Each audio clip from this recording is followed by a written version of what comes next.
If you'd told the 12-year-old version of me that I'd one day stand in front of a full orchestra with my name printed on the program, I wouldn't have believed you. Back then, I wasn't even allowed to believe I was good at anything. This is the story of how I became a conductor despite my parents, not because of them, and how, 20 years later, they ended up sitting in an audience they had no idea I'd be standing in front of. Stay with me to the end, and if this story moves you, hit subscribe and share it with someone who needed to hear it today. My name is Odalys Marchetti. I'm 36 years old. I live outside Portland now, in a small house with a garden I'm slowly learning to keep alive. But I grew up in a river town in Ohio where my family had run a hardware store for 3 generations. In that house, there was exactly one acceptable future. You worked the counter, you learned the register, and eventually the store became yours. My older cousin Neil, who came to live with us after his own parents split up when I was 7, was groomed for that future from the moment he could count change back correctly. I was groomed for something else entirely, to stay quiet, take up as little space as possible, and not cause trouble. I found the violin by accident when I was 9 years old, buried under a box of Christmas decorations in a case that hadn't been opened in over a decade. It had belonged to my grandmother, who died before I was born and who nobody in my family talked about much. The case was covered in a layer of dust so thick it left a print of my hand when I lifted the lid. Inside, the wood had a strange, warm glow to it, even in the dim attic light, like it had been waiting for someone to notice it. My father found me an hour later, still sitting cross-legged on the attic floor with the violin balanced across my knees, plucking at the strings without any idea what I was doing. I expected him to be angry. He was angry about most things that involved me touching something without asking. Instead, he just stood in the doorway for a long moment, looking at the violin like it belonged to a version of the family he didn't like to think about. "You can keep it," he finally said. "Just don't make a fuss about lessons or anything. We don't have money for that kind of thing." I didn't understand yet that this was the closest thing to a blessing I would ever get from him. I said thank you 3 times before he left the room. I taught myself the basics that year from library books: how to hold the bow, how to tune by ear using a pitch pipe I found in the school music closet, how to read the first few lines of a beginner's method book I renewed so many times the librarian eventually just let me keep it. A teacher at school, Mr. Alvarez, noticed me practicing scales in an empty classroom during lunch one day and stood in the doorway listening for almost 5 minutes before I noticed him. He asked who was teaching me. When I told him nobody was, he offered to give me free lessons after school twice a week in the band room. He was the first adult who ever told me I had something worth developing. He used to say, standing behind me with his arms crossed while I worked through a passage for the 10th time, "Talent is common, Odalys. Discipline is rare. You happen to have both, and that terrifies people who have neither." I didn't fully understand what he meant until years later. For 4 years, Mr. Alvarez was the only person who treated my music like it mattered. My parents treated it like a hobby that occasionally needed to be sacrificed for something more important. If the store was short-staffed on a Saturday, my lesson got canceled without discussion. My father would just say, "Alvarez will understand," and that was the end of it. If Neil had a little league game, the whole family went, cheered from the bleachers, took photographs that later went up on the refrigerator. If I had a school recital, my mother would show up 20 minutes late, if she showed up at all, and sit near the exit so she could leave quickly afterward. I used to watch the door during recitals instead of watching my own hands, hoping she'd come in before my piece ended. She rarely did. There's one recital in particular I still think about more than any other. I was 13, playing a short solo piece I'd worked on for nearly 3 months, the hardest thing I'd attempted up to that point.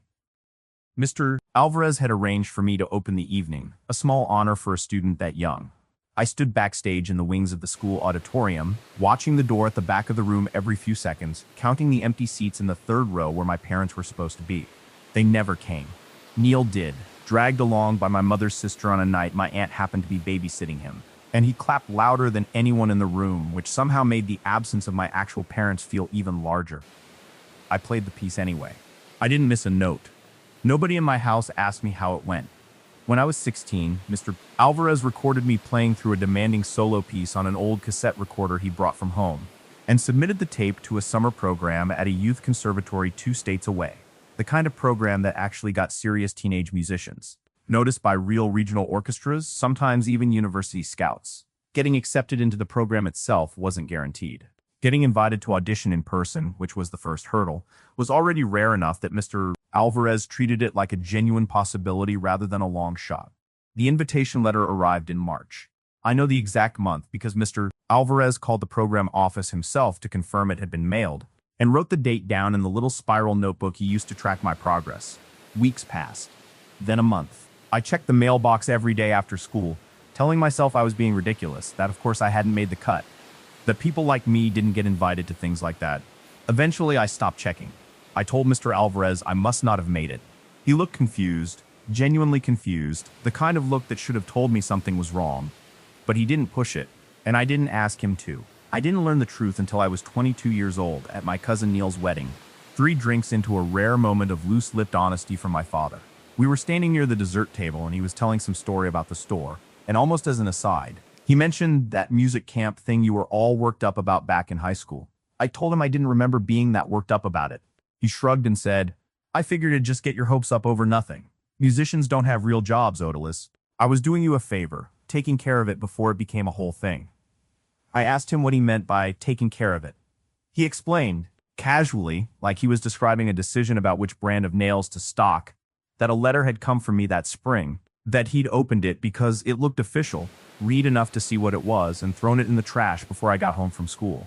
He said he didn't see the point in me finding out about something that would only distract me from more practical things. My mother was standing right there the entire time. She said nothing. She just refilled her wine glass and looked out at the dance floor.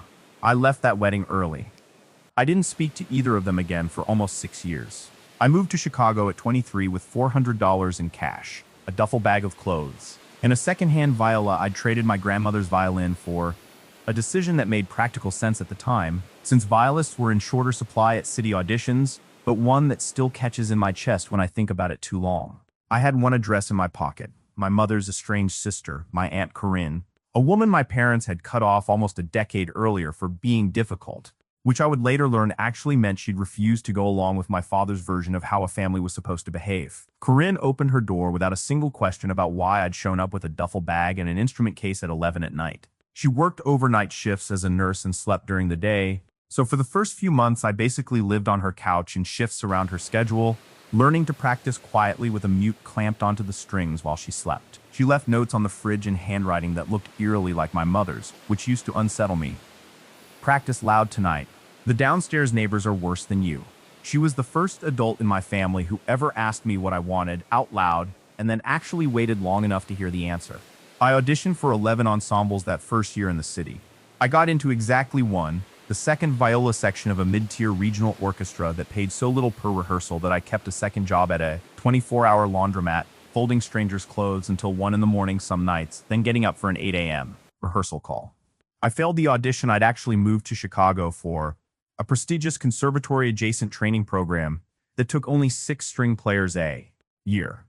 I remember standing outside the audition hall afterward, calling Corinne from a payphone because my cell service had been cut off that week for non-payment, certain I should just quit and take the next bus home. "Going home isn't the same thing as giving up," she said, "but for you right now tonight it would be." I didn't go home. I went back to the laundromat and worked the closing shift instead, folding towels until my hands stopped shaking. That same year I met Marcus Delane, a percussionist subbing in the same regional orchestra, filling in for a timpanist who'd broken his wrist skiing. Marcus had grown up moving between foster placements across 3 counties and had a strange, precise way of reading a room that made him an unlikely but perfect friend for someone as guarded as I'd become. We started getting coffee after Thursday rehearsals, mostly because we were both usually the last 2 people left in the building. He was the one who first told me, flatly, over a cup of burnt gas station coffee, that I conducted with my whole body even when I wasn't holding a baton, that I cued entrances with my shoulders during rehearsal breaks without realizing it, that I heard structure in a piece the way other string players only heard melody. "You're not a violist who's decent," he told me one night after a particularly rough rehearsal where the conductor had lost control of the tempo twice. "You're a conductor who happens to also play viola." I laughed it off completely. He didn't laugh with me. 6 months later, without telling me first, he forwarded me a posting for a graduate conducting fellowship at a music school 2 states over, the kind of program I never would have considered applying to on my own because in my head conducting was still something other people with different childhoods than mine, got to do. I applied on a whim mostly to prove to Marcus he was wrong. I wasn't wrong to be nervous. I failed the first attempt outright, didn't even get past the preliminary scores round. I spent the following summer studying orchestral scores until my eyes blurred, marking up used copies of symphonies with a system of colored pencils Marcus helped me design, sitting in Corinne's kitchen at 2 in the morning while she worked nights. The second attempt, I got in. Conducting fellowships don't lead anywhere fast, and nobody warns you how long the climb actually is. For nearly a decade after that fellowship, I built a career one unglamorous rung at a time. I spent 2 years as assistant conductor for a community youth orchestra that rehearsed in a middle school cafeteria, the smell of tater tots still hanging in the air during evening rehearsals. I spent 3 seasons as a guest cover conductor for a regional symphony, which mostly meant sitting in the audience with a score in my lap in case the actual conductor got sick, which happened exactly twice in 3 years. I spent another 3 seasons leading a small chamber ensemble that rehearsed in the basement of a converted church, where the radiator clanged loudly enough during winter rehearsals that we had to work around it. Mr. Alvarez, my old teacher, wrote me a letter every single year on the anniversary of my very first lesson with him, a habit he never explained, and I never asked him to stop. He never once asked why I hadn't ended up at that conservatory program all those years ago. Looking back, I think he'd already guessed the truth long before I found out myself and simply never said anything, out of some instinct to protect me from a piece of information he couldn't undo. Along the way, I lost auditions to conductors with better family connections and worse musical instincts. I sat across from more than one search committee that told me, in language vague enough to mean anything and specific enough that I understood exactly what they meant, that their orchestra wasn't quite ready for someone like me on the podium. There was one panel in particular, at a mid-sized regional symphony I'd wanted badly, where a committee member actually asked me, in front of the others, whether I thought I had the right temperament to hold a room of 60 musicians. I gave a calm, professional answer at the time. In the parking lot afterward, I sat in my car for 20 minutes before I could drive. I kept going anyway, mostly because the alternative was letting the decision my father made in that attic, the decision to throw away a letter instead of handing it to me, become the last word on the rest of my life. I refused to give him that. I hadn't spoken to my parents in nearly 6 years when my mother called out of nowhere on an ordinary Tuesday afternoon, right in the middle of a rehearsal break. Her voice was different from how I remembered it. Careful, almost rehearsed, like she'd practiced the call in the mirror beforehand. She told me the hardware store had lost its lease after the building it sat in finally sold to a developer, and that she and my father had fallen behind on the mortgage on the house I grew up in. She mentioned, almost as an afterthought, that a regional newspaper had run a small feature on a local girl done good, a photo of me from a fellowship announcement 2 years earlier that a cousin had shown her after seeing it shared online. "We didn't realize you were doing so well," she said in a tone that was almost admiring, like it was a compliment aimed at both of us. Then, more quietly, in the voice she used to use when she wanted something from my father and didn't want to ask directly, "We were hoping maybe you could help us out, just until things get stable again." I sat with that for a long moment in the hallway outside the rehearsal room, listening to the muffled sound of the orchestra warming up on the other side of the door. What I felt wasn't quite anger. It was closer to a deep, familiar exhaustion, the kind that comes from being asked, once again, to solve a problem I hadn't caused. I told her I'd think about it and asked, instead of agreeing to anything on the phone, whether she and my father would be willing to come visit me in person so we could talk properly. She sounded relieved, like she'd braced herself for a much harder no. I didn't tell her why I wanted them to come in person, or what they would actually be walking into when they did. I called Mr. Alvarez before I called my parents back. He was retired by then, living 2 hours away in a small apartment near his daughter, and I asked him to come to opening night of my very first season as music director, not assistant conductor, not fellow, but the actual permanent conductor of a full professional orchestra. He was quiet on the phone for so long I thought the call had dropped. Then he told me, in a voice that cracked slightly, that he'd wondered for 20 years whether he'd made a mistake pushing a kid from a hardware store family toward a life this hard. I told him he hadn't. He cried on the phone, which I had genuinely never once seen or heard him do in 14 years of knowing him. Then I called my parents back and told them I had 2 tickets waiting for them at Will Call for a performance in the city, and that afterward the 3 of us could sit down and talk properly about the house, the mortgage, all of it. I deliberately didn't tell them what kind of performance it was. I let them assume it was something small and forgettable, a polite obligation to sit through before getting to the real conversation they actually cared about. My mother said that sounded lovely and asked what she should wear. I told her something nice would be fine and left it at that. They arrived at the concert hall the way people arrive somewhere they don't feel they belong. My father wore an ill-fitting navy blazer he'd clearly bought specifically for the occasion, the tags probably still in his coat pocket. My mother clutched her purse against her stomach with both hands, the way she used to hold it at the mall when I was a kid, and she was worried about pickpockets. An usher walked them down the center aisle to seats in the 4th row. Dead center. Seats normally reserved for major donors and the immediate family of the orchestra's staff. I watched from a gap in the wings as my mother leaned over and whispered to my father that there must be some mistake with the tickets, that surely they belonged somewhere further back. He told her, in the low, irritated voice I remembered from childhood, to just sit down before someone noticed and moved them. The house lights dimmed. The orchestra tuned, that brief, chaotic swirl of sound settling slowly into a single held note. And then I walked out from the wings in concert black, baton in hand, into the kind of sustained applause that has absolutely nothing to do with who your parents think you are, and everything to do with who you actually became without them. I didn't look for their faces during the performance. I couldn't have found them in the dark even if I'd wanted to, and I didn't want to. I needed that hour and 40 minutes to belong entirely to the orchestra and to me, with no room left over for anyone in the fourth row. I found my parents afterward, in the moment I chose, in the lobby beside the donor wall. A wall where, as it happened, there was a large framed program from opening night hanging under glass, my name and title printed across the top in serif type. Music director and conductor, Odalys. My father was standing directly in front of it when I walked up behind him, still in his concert clothes. He didn't say anything for a long time. Just kept looking back and forth between the framed program and me, like his eyes were trying to reconcile two facts that didn't fit together. My mother's hand was pressed flat against her chest, like she was trying to physically hold something in. "You conducted that," my father finally said. It wasn't really a question. He just needed to hear the words out loud from me to make it real. "I did," I told him. "I've been doing this for a long time, actually. You two just weren't watching." We didn't have the real conversation in the lobby under the donor wall with strangers in evening wear filing past us toward the coat check. I took my parents to a quiet diner 3 blocks from the hall. The kind of place where nobody recognizes a conductor once she's out of her concert dress and back in a cardigan. My father tried twice, early in the meal, to steer the conversation toward the house, the mortgage, what exactly I might be willing or able to do to help. Both times I told him we would absolutely get there, but first I needed him to sit and listen to something. I told him about the letter. I watched something shift in his face while I talked. Not surprise, because he already knew exactly what he'd done 20 years earlier, but the specific, squirming discomfort of hearing it described back to him in detail by the 16-year-old girl he'd taken it from, now sitting across a diner booth as a grown woman with a title on a program under glass. I told him I'd known the truth for 14 years, ever since that wedding, and had simply never brought it up because I didn't think he deserved the satisfaction of watching it upset me.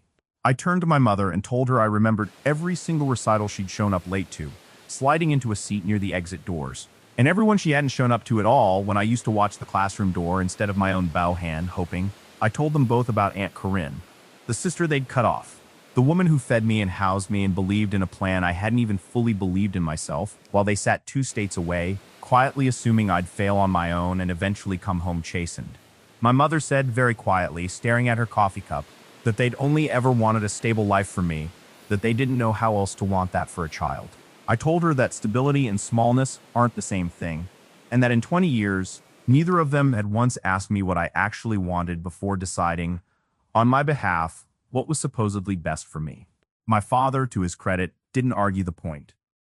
He said the store, the mortgage, the whole life he'd spent building, he'd always thought of it as something solid he was leaving behind for the family, and watching it slip out of his hands over the last year had made him realize, for the first time, that he'd never actually built anything that lasted the way I clearly had. It wasn't quite an apology. It was the first completely honest thing he'd said to me in over 20 years, and I let it sit there between us without rushing to fill the silence. I told them, as gently and as clearly as I could manage, that I wasn't going to pay off the mortgage. Not out of spite, and not to punish them for the letter, but because rescuing them from a debt they'd taken on with their eyes open wouldn't actually fix the underlying problem. And because I'd learned a long time ago, first from Corinne, later from Mr. Alvarez, later still from Marcus, that the people who dig you out too quickly are often the same people who taught you, without meaning to, not to trust your own hands in the first place. What I offered instead was smaller, and I think ultimately more honest. I told them I'd help them find a legitimate financial counselor and sit in on the first call if they wanted me there. I told them I wouldn't be co-signing anything. And I told them I'd start calling more than the twice a year we'd settled into by default, but on my own terms, at a pace slow enough to let something like trust actually rebuild instead of being declared back into existence over one dinner. My father looked disappointed, the exact same expression he used to wear when I was a kid, and didn't hand him the answer he'd already decided he wanted. But this time he didn't argue with me, didn't accuse me of being selfish, didn't invoke family the way he once had over a savings account that never existed in this version of my life but might as well have, given how familiar the shape of the demand felt. My mother reached across the sticky diner table, hesitated for a second like she wasn't sure she still had permission, and then actually took my hand. It was the first time I could remember her doing that since I was small enough to need help crossing a street. A few months after that dinner, Neil reached out to me for the first time in years, out of nowhere, the way my mother had. He'd finally taken over the hardware store lease at its new location, a smaller storefront 2 blocks from where the original had stood for 3 generations, and he asked, almost sheepishly, whether I'd come to the reopening. I went. Standing behind that new counter, ringing up a bag of nails for an elderly customer, Neil told me quietly that he used to envy how much attention Mr. Alvarez gave me after school, back when we were kids, because it meant somebody outside the family had decided I was worth the extra time. I told him I used to envy him for the opposite reason, that our parents had decided he was worth their attention without him ever having to earn it. First, we stood there for a minute, neither of us quite apologizing, both of us finally saying something true. Aunt Corinne still comes to every single opening night, sitting in the same seat every year, a seat I reserve for her permanently now regardless of who else asks for it. Marcus eventually left percussion behind almost entirely and moved into composing full-time. I get to premiere his pieces most seasons, which still feels like an enormous privilege every time it happens. Mr. Alvarez passed away 2 years ago, quietly, in his sleep, and the youth fellowship I started in his name, funded partly through the orchestra and partly out of my own pocket, has already sent 4 kids. From difficult, doubting households to conservatory auditions they would never have attempted without someone pushing them the way he once pushed me. My parents and I talk now occasionally carefully, the way you'd handle something you're still not entirely sure is fully repaired. They've never quite become the family I once wished for as a kid watching the classroom door during a recital, and at some point in the last couple of years, I finally stopped needing them to become that. What I have instead is a life I built almost entirely out of a violin I found under Christmas decorations in an attic. A teacher who wrote me a letter every single year for 14 years running, an aunt who never once asked me to prove I deserved a spot on her couch, and a friend who heard a conductor standing inside me years before I ever heard it myself. If there's one thing I hope you take away from all of this, it's that the people who decide, early and often, that you're not worth investing in rarely end up getting the deciding vote in how your life actually turns out. Somebody threw my letter away once, quietly, in a kitchen trash can, thinking it was a small, forgettable decision. I built an entire life out of the space where that letter should have been. Whatever's been thrown away in your own story, by whoever did the throwing, you still, always, get to decide what grows there instead.